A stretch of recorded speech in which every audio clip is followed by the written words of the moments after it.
कर्नाटक एक IT hub है। वहाँ पे पूरे हिंदुस्तान का पढ़ा लिखा युवा जाके रहना चाहता है और आप उसे अगर कम्युनल कम्युनल कम्युनल करते रहेंगे, ये हमने वहाँ पे देखा है स्कूलों में और जब कॉलेजों में, जब उन्होंने लड़कियों के साथ हिजाब के मामले पे टीचर्स के साथ बदतमीजी की, तो एक जगह खड़े होकर लोग उनको, स्कूल के बच्चों को नारंगी रंग के पटके पहना रहे थे कि तुम स्कूल की तरफ जा रहे हो, इसको पहन के जाओ, वहाँ पे हुड़दंग करना है और तुमने वापस आना है। ये वीडियोज़ वायरल भी हुए हैं और वापस आने के बाद वो अपने ऑरेंज पटके उन्हें वापस देके जा रहे हैं भाजपा के नेताओं को। तो आपका किया आपके सर आएगा ज़रूर। ये बात अगर हिजाब का मुद्दा ना होता और राजपुताना में आप घूंघट के मुद्दे पर सवाल उठा लेते तो आपको राजपुतानियाँ ही काट के फेंक देते। पढ़े लिखे लोग हैं, आप सिर्फ हिजाब और बुर्के से ये नहीं सोच सकते, या कोई ऊंचा पजामा पहनता है तो आप उसको देख के ये नहीं सोचते कि इसकी एजुकेशन में कमी है। हिजाब का मुद्दा जो है, आपने कर्नाटक जगह गलत जगह चुन ली। आपने उस टाइम उन्माद फैलाने की कोशिश तो की और बहुत हद तक सफल भी हुए। इतनी आगजनी और इतना कम्युनलिज्म शायद कर्नाटक ने पहले नहीं देखा था। टिकट की लड़ाई में यहाँ पे लोगों ने इस्तीफे दिए हैं। 18 एमएलए ऑलरेडी पार्टी ज्वाइन कर चुके हैं कांग्रेस को। 18 ने पार्टी छोड़ी है। 18 ने पार्टी छोड़ी है, वो कांग्रेस में शामिल हो चुके हैं। कर्नाटक में जिस तरह का माहौल है, 13 मई को नतीजे आने वाले हैं, क्या लग रहा है? क्या कांग्रेस सत्ता पर आ सकती है या फिर से Bharatiya Janata party double engine की सरकार के साथ आगे बढ़ेगी? देखिए, मैं अमित शाह का एक बयान सुन रही थी राजस्थान में। उन्होंने बड़ी ज़ोरदार चुटकी ली गहलोत और सचिन पायलट के बीच का जो ड्रामा अभी सो कॉल्ड मीडिया में चल रहा है, उस पर उन्होंने बड़े अच्छे से चुटकी ली कि किधर जाएंगे, अरे क्यों चक्कर में पड़े हो, भाजपा की सरकार बन रही है। मैं उन्हें बता दूं कि राजस्थान में भी कांग्रेस की सरकार ही बनेगी क्योंकि पार्टी ने काम किया है। छत्तीसगढ़ में भी कांग्रेस की ही सरकार बनेगी क्योंकि कांग्रेस ने काम किया है। और कर्नाटक में भी कांग्रेस की ही सरकार बनेगी क्योंकि कांग्रेस का काम लोगों को याद आ रहा है। ठीक है। और जिस तरह से ये हमारे यहाँ के जब कांग्रेस के लोग जब पार्टी छोड़ते हैं, उस टाइम ये जितने बड़े बड़े मुद्दे बनाते हैं, तो वर्तमान में चुनाव है, नरेंद्र मोदी पे और अमित शाह पे पूरे की पूरी भाजपा को पूरा का पूरा भरोसा है, एज दे से। ठीक है। खुद की पीठ थपथपाने वाली पार्टी है, तो उनको अपने आप पे बड़ा वो है, घमंड है कि जो हम करते हैं, जो हम कहते हैं, हमारे यहाँ इस्तीफे नहीं होते। लेकिन इस्तीफे जो है वो नैतिकता के आधार पर नहीं है। टिकट की लड़ाई में यहाँ पे लोगों ने इस्तीफे दिए हैं। 18 एमएलए ऑलरेडी पार्टी ज्वाइन कर चुके हैं कांग्रेस को। 18 ने पार्टी छोड़ी है। 18 ने पार्टी छोड़ी है, वो कांग्रेस में शामिल हो चुके हैं।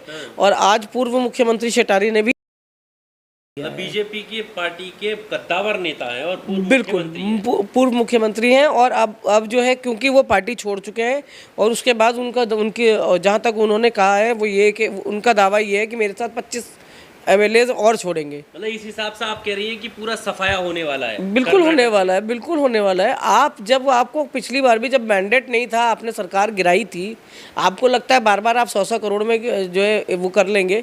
लेकिन जिसको सत्ता में बने रहने की आदत है ना, उसको, क्योंकि आपने ये जो खून है ना, ये मुंह लगाया है विधायकों के।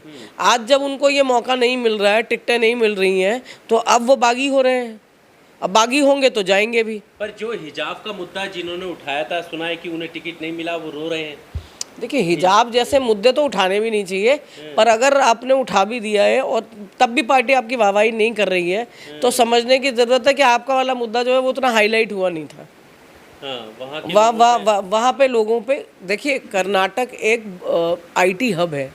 वहाँ पे पूरे हिंदुस्तान का पढ़ा लिखा युवा जाके रहना चाहता है और आप उसे अगर कम्युनल कम्युनल कम्युनल करते रहेंगे, ये हमने वहाँ पे देखा है स्कूलों में और जब कॉलेजों में, जब उन्होंने लड़कियों के साथ हिजाब के मामले पे टीचर्स के साथ बदतमीजी की, तो एक जगह खड़े होकर लोग उनको, स्कूल के बच्चों को नारंगी रंग के पटके पहना रहे थे कि तुम स्कूल की तरफ जा रहे हो, इसको पहन के जाओ, वहाँ पे हुड़दंग करना है और तुमने वापस आना है। ये वीडियोज़ वायरल भी हुए हैं और वापस आने के बाद वो अपने ऑरेंज पटके उन्हें वापस देके जा रहे हैं भाजपा के नेताओं को। तो आपका किया आपके सर आएगा ज़रूर। पढ़ा लिखा आदमी जो है ना, वो हर जगह को, ठीक है, आप उत्तर प्रदेश और बिहार में कर रहे हैं, वहाँ जातिवाद है, लेकिन बाकी जगह पे अगर आप ये करने की कोशिश करेंगे तो मुझे लगता है कि उस दिन ये जो चल रहा था, तो बच्चे उन्माद में आके करेंगे तो शायद उनके माँ बाप ने भी डांटा होगा कि काफ़ी कम्युनल हो गया, अब इसको बंद करो, पढ़ाई की तरफ ध्यान दो, क्योंकि नौकरी जो है वो तुम्हें बेंगलोर में ही मिलेगी, उत्तर प्रदेश और बिहार में नहीं मिलेगी। क्या हिजाब वाला मुद्दा जो है उल्टा भाजपा को भारी पड़ा है, इस वजह से भी कह सकते हैं? देखिए, ऐसा है कि लड़कियां जीन्स पहन लेती हैं तो दादा काट देते हैं। ठीक है। हरियाणा वगैरह का जो रेशियो है लड़कियों और लड़कों के बीच का, उसका गैप दुनिया जानती है। तो जब आपको लड़कियों से वो उम्मीदें भी नहीं हैं, ठीक है, आप उन्हें ढक के और उस तरह से रखना चाहते हैं। और तब जब ये बात अगर हिजाब का मुद्दा ना होता और राजपूताना में आप घूंघट के मुद्दे पर सवाल उठा लेते तो आपको राजपूतानियाँ ही काट के फेंक देते। मुस्लिम लड़कियों ने बहुत हिम्मत दिखाई है, पाकिस्तान से ज़्यादा। पाकिस्तान में हिंदुस्तान की बजाय मैं जितना उसको सोशल मीडिया पे देखती हूँ तो मैं एक चीज़ नोटिस करती हूँ कि पाकिस्तान का मुस्लिम जो है हिंदुस्तान के मुस्लिम से ज़्यादा एडवांस है। लेकिन शिक्षा के मामले में हमारे यहाँ भी कोई कमी नहीं है, पढ़े लिखे लोग हैं। आप सिर्फ हिजाब और बुर्के से ये नहीं सोच सकते, या कोई ऊंचा पजामा पहनता है तो आप उसको देख के ये नहीं सोचते कि इसकी एजुकेशन में कमी है। जब आप ऐसे लोगों के बीच में बैठेंगे, जब आपसे वो तर्क वितर्क करते हैं ना, तो गांधी नेहरू को से लेके आप लेनिन और मार्क्सवाद पे कितनों पे भी उनसे बात कर लीजिए, उनके पास हर चीज़ के ऊपर बात करने के लिए है। और क्यों है? क्योंकि आप जिसको दबा कुचला मान रहे हैं ना, आप जिसे दबा कुचला मान रहे हैं, वो उसको ये पता है कि हिंदुस्तान में आज की डेट में अगर जीना है तो पढ़ लिख के ही कुछ हो सकता है। तो हिजाब का मुद्दा जो है, आपने कर्नाटक जगह गलत जगह चुन ली। आपने उस टाइम उन्माद फैलाने की कोशिश तो की और बहुत हद तक सफल भी हुए।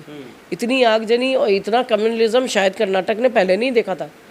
साउथ तो हमेशा से एजुकेशन की तरफ ही रहा है। साउथ ने कभी कुछ इस तरह की वो बेहूदगी देखी नहीं जो आप नॉर्थ इंडिया में कर लेते हैं। ईस्ट की तरफ क्या है कि मुद्दे हैं, इसलिए वहाँ थोड़ा बहुत जो है उग्रवाद और आतंकवाद हम कह सकते हैं, लेकिन ये चीज़ इधर तो नहीं थी ना।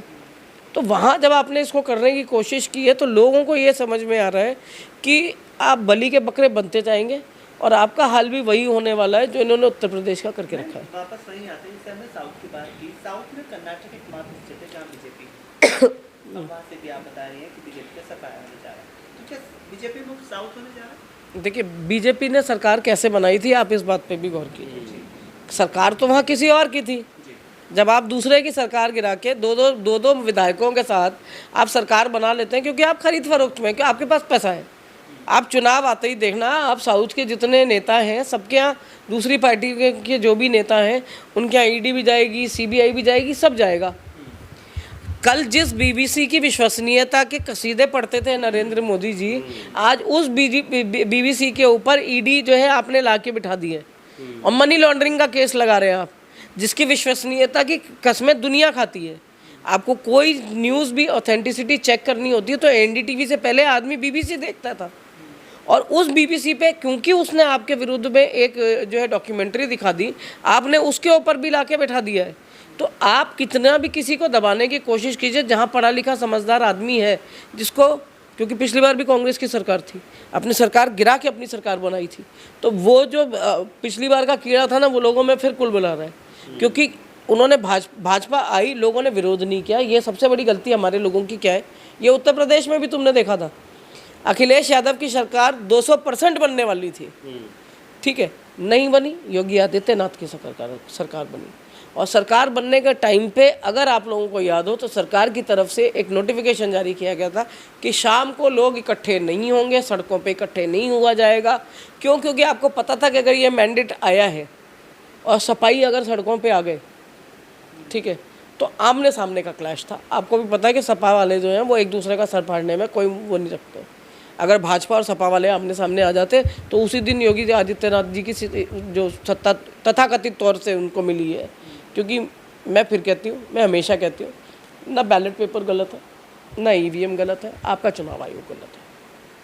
तो जिस तरह से सत्यपाल मलिक जी को ये कहा गया था ना कि आप मुंह बंद रखेंगे, ऐसे ही हमारे चुनाव आयोग को भी ये कह दिया गया है कि मुंह बंद रखिए। कोई भी खरीद फरोख्त, तो कोई जिसको कहना चाहिए कि कोई नैतिकता ही नहीं है कि हम किसको चुनते हैं और हमें मिलता कौन है, ठीक है। तो गवर्नेंस मैं जिसकी चाह रहा हूँ, अगर वो मुझे गवर्नेंस नहीं दे रहा तो मैं बदलाव करूँगा ही करूँगा। तो वो बदलाव जो है कर्नाटक में आने जा रहा है और ये बात तय है। और यही वजह है कि कहीं ना कहीं से तोड़ मरोड़ के वो वहाँ पे जाके कम्युनलिज्म फैलाने की कोशिश फिर करेंगे। नगर निगम के चुनाव है, निकाय चुनाव है उत्तर प्रदेश में, और अपनी मट्टी पलीत होते देख के, क्योंकि सपा फिर आगे आती है। कांग्रेस की यात्राओं ने लोगों का दिमाग मोड़ा है, पढ़े लिखे युवा का तो मोड़ा है, ठीक है। तो आप उन लोगों से हट के आप कैसे उनका दिमाग, अब आप हिंदू मुसलमान नहीं कर सकते, क्योंकि सबसे सॉफ्ट जो है ना आपके थाली में परोस के देने के लिए यही है। आप जनता को एक बेटर प्लेटर देते हैं, वो जनता की थाली जो 10 रुपए की ये देते हैं ना, उसमें वही है, एक हिंदू है, एक मुसलमान है, इसे मिलाइए और खाइए।